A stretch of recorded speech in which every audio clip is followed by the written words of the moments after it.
In the next 3 years, entire sectors of vocational education may lose their eligibility for federal financial aid. According to projections by the Associated Skincare Professionals, 92.5% of students in cosmetology and personal grooming programs are enrolled in schools that will fail the new federal accountability metrics. This data is a direct result of the One Big Beautiful Bill Act, signed into law in July 2025. Title 8 of the Act rewrites the Higher Education Act. It shifts federal oversight away from tracking institutional inputs, like attendance, and ties Title IV funding directly to specific, measurable labor market outcomes.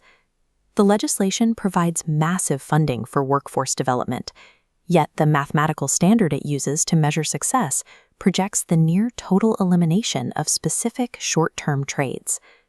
To enforce these mandates, the Department of Education invoked a negotiated rulemaking process, creating the AHEAD Committee. While a separate committee handled borrower loan repayment, AHEAD was strictly tasked with institutional accountability and the implementation of the new workforce Pell Grants.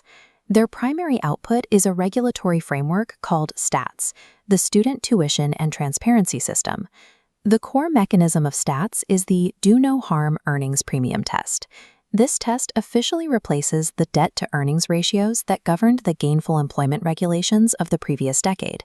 Instead of comparing student debt to income, the earnings premium relies exclusively on IRS data to determine if a program's graduates achieve a positive economic return. For institutions to map their exposure before the first enforcement actions in 2028, they have to deconstruct the exact formulas driving the STATS framework. The STATS calculation begins by isolating a specific cohort. It measures only students who successfully completed a program within a defined 2 to 4 year window. The department then applies an intentional gap between a student's graduation date and the collection of their wage data. Specifically, they pull median annual earnings from the IRS during the completer's 4th tax year post-graduation. For undergraduate certificates, median earnings are measured against a baseline benchmark of high school diploma holders, specifically working adults aged 25 to 34. This defaults to the state median, but switches to a national median if out-of-state enrollment exceeds 50%. Testing a recent certificate graduate against the established wages of a 34-year-old high school graduate creates a steep structural hurdle for short-term vocational programs. The rules also establish a strict bifurcation between how a program is measured and how an institution is penalized. The STATS earnings premium determines value by looking exclusively at completers. Students who drop out are excluded from the median earnings calculation. But the new Administrative Capability Standard measures an institution's entire Title IV portfolio, including non-completers. This triggers the 50% rule. If half of a school's volume is tied to failing programs, the entire institution loses eligibility. This mechanism closes a historical loophole. Schools can no longer mask high enrollment, low-earning programs within a larger portfolio of successful degrees.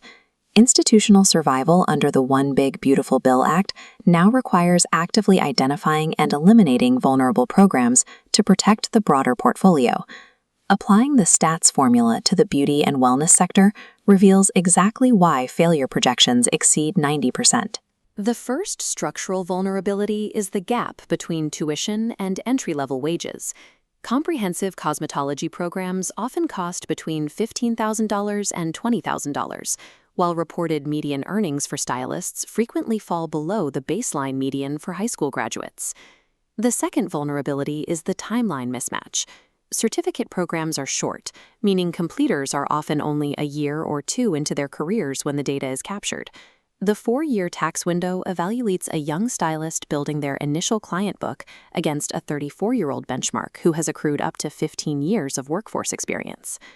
The third vulnerability is the classification of tip income. Industry advocates argue that independent booth renters heavily underreport their cash tips. While a 2025 federal court dismissed these concerns by citing studies estimating an 8% earnings gap, the sector maintains that IRS data fails to capture actual take-home pay. The fourth vulnerability is demographic exposure. The sector is predominantly female and includes a high percentage of working parents who rely on part-time employment for flexibility, which lowers the annualized median earnings. The projected failure rate of these programs points to a mathematical incompatibility between service sector economics and the rigid parameters of stats. Navigating this regulatory environment requires pivoting away from the traditional Title IV enrollment bubble, where funding depends on getting students in the door. Instead of dispersing funds based on a census date early in the semester, alternative models propose a direct pay-for-success approach. The AHEAD Committee has already codified a pay-for-success framework into the One Big Beautiful Bill Act through the rules for the new Workforce Pell Grants. To maintain Workforce Pell eligibility, short-term programs must maintain a verified completion rate of at least 70% within 150% of the normal program length. They must also demonstrate a verified job placement rate of at least 70%. This sets an administrative precedent. The Department of Education possesses the regulatory mechanics to reimburse institutions based on verified completion and licensure, rather than day-one enrollment. Vocational schools like the Louisville Beauty Academy, backed by the New American Business Association, are using this precedent to build a blueprint for institutional survival. Their advocacy model proposes that federal funds bypass the traditional census date entirely, acting as a credit that only triggers upon a student's verified completion. They also argue for a competition-neutral safe harbor. Low-tuition, cash-based programs that operate without student loans inherently fulfill the do-no-harm mandate by eliminating debt risk entirely. Currently, the Department of Education is constrained by the formal consensus reached by the AHEAD Committee, meaning the draft language is temporarily locked. The final opportunity for public intervention is the May 20, 2026 comment deadline for the Stats Notice of Proposed Rulemaking.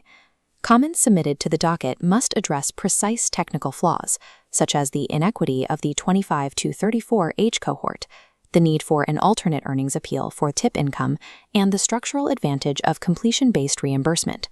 Before the first wave of enforcement actions hit in 2028, institutions must discard legacy enrollment strategies and force the federal framework to account for the true economics of their trades.